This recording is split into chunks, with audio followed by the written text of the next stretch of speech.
जो मीडिया है उन्होंने ये दिखाया कि हम लोगों का एथनिक क्लेंजिंग था क्योंकि हम लोग ऑप्रेसर्स थे। तो मीडिया का जो प्रोपेगेंडा जो इन्होंने चलाया वो ये चलाया कि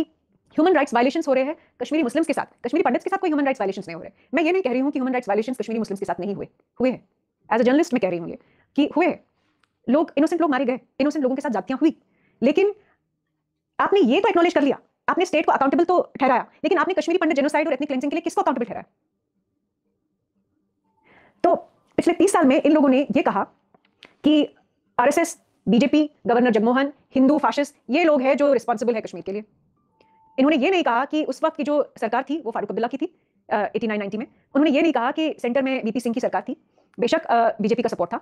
लेकिन इन्होंने ये नहीं कहा कि मुफ्ती मोहम्मद सईद जो होम मिनिस्टर थे उनकी बेटी रूबिया सईद के लिए आप लोगों ने मिलिटेंट्स तो छोड़ दिए, आपने एक इंसान को बचाने के लिए इतना बड़ा नेशनल सिक्योरिटी पे जो कॉम्प्रोमाइज किया वो तो आपने कर दिया, पर एक पूरी कम्युनिटी 3-4 लाख लोग बेघर हुए, वो सड़कों पे आ गए, उनके साथ क्या हुआ? उनके लिए तो आपने कभी कुछ नहीं कहा। तो सवाल ये है कि जो कहते हैं कि रेडिकलाइजेशन अभी हुई है, रीसेंट फिनोमेना है, अलकायदा, आईसिस और लश्कर ए तैयबा, जैश ए मोहम्मद, ये अभी लेटेस्ट फिनोमेना है, और स्पेशली ये पिछले 10 साल में रेडिकलाइजेशन हुई है, और वो भी इसलिए हुई है क्योंकि इंडियन स्टेट ने बहुत ऑपरेशन किया ह्यूमन राइट्स को, इसलिए वहां जाके इस्लामिक जहाद और इस्लामिक रेडिकलाइजेशन हुई है। 1989 की जो मैं आपको इंसिडेंट सुना रही हूँ, हर इंसिडेंट में सबसे पहले लाउड स्पीकर मस्जिदों में से बोलते थे कि यहाँ पाकिस्तान बनने वाला है और निजाम मुस्तफा लगेगा, शरिया लॉ की बात होती थी, और टारगेट किनको किया गया? मैंने जो इनिशियल आपको बताया कि अल्लाह टाइगर्स और अल्फता ने इशू कर दिया फतवा, और काफी सारे उनका एक पूरा लिस्ट आता था कि ये होने वाला है, कश्मीरी पंडित लड़कियां बिंदी लगाएंगी, कश्मीरी मुस्लिम लड़कियां पर्दा लगाएंगी, जीन्स नहीं पहनेंगी। ये किसने शुरू किया? ये आप जब सुनते हैं तो आपको लगेगा ये तो कहीं तालिबान की बात हो रही है, ये तो अफगानिस्तान की बात हो रही है, क्या इसको आप इस्लामिक रेडिकलाइजेशन नहीं कहेंगे? लड़कियां जो कश्मीरी मुस्लिम लड़कियां थी जो जीन्स पहनती थी उन पर एसिड फेंका गया।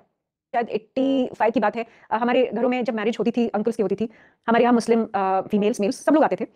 लड़कियां बिना सिर पे दुपट्टा रख के आती थी। फैशन जो अगर आज भी आप देखें कि अफगानिस्तान में फॉर एग्जांपल जो अक्सर दिखाते 80s की जो 70s की जो अफगानिस्तान था बहुत मॉडर्न था, वेस्टर्नाइज था, और फिर जब तालिबान आता है और एकदम से एक बिल्कुल लैंडस्केप चेंज हो जाता है, बुरके में आपको दिखती है, तो बिल्कुल कश्मीर में वैसा हुआ। वो अभी 90s की बात नहीं है, वो 2000s की बात नहीं है, ये 89 की बात है कि जब जो रेडिकल इस्लामिस्ट ग्रुप्स थे उन्होंने ये डिक्टेट्स इशू के अखबारों में एडवर्टीजमेंट्स होते थे। अच्छा, रेडिकलाइजेशन को आप एक तरफ रखिए, लेकिन आपको यह सोचना पड़ेगा कि ये जो एंटी हिंदू, एंटी पंडित, एंटी इंडिया सेंटिमेंट है, इसके जेनेसिस क्या है, इसका ओरिजिन क्या है? इसका ओरिजिन है इंडियन सबकॉन्टिनेंट का पॉलिटिक्स 1930s वाला, जब मोहम्मद अली जिन्ना और इकबाल जो है ये अपना एक नया थियोरी और नया आइडिया, नया फॉर्मूला लेके आते हैं जिसको टू नेशन थियोरी बोलते हैं। टू नेशन थियोरी क्या है? टू नेशन थियोरी है कि हिंदू और मुसलमान जो है वो कोएग्जिस्ट नहीं कर सकते, और टू नेशन थियोरी के बेसिस पे पाकिस्तान की क्रिएशन होती है। अब कई लोग कहेंगे कि ये तो पॉलिटिकल इशू है, ये पॉलिटिकल इशू कैसे? आप हिंदू और मुसलमान कम्युनिटीज की बात कर रहे हैं, आप ये कह रहे हैं कि हिंदू मुसलमान इकट्ठे नहीं रह सकते हैं, और मुसलमान को एक अलग स्टेट चाहिए, एक इस्लामिक स्टेट चाहिए, क्योंकि उसको मंजूर नहीं है कि वो सेक्युलर डिस्पेंसेशन में, सेक्युलर डेमोक्रेसी में रहे। 1930s में शेख अब्दुल्ला जब मूवमेंट चलाते हैं महाराजा हरि सिंह के खिलाफ, तो वो क्या लेके चलाते हैं? वो अपनी पार्टी को मुस्लिम कॉन्फ्रेंस कहते हैं,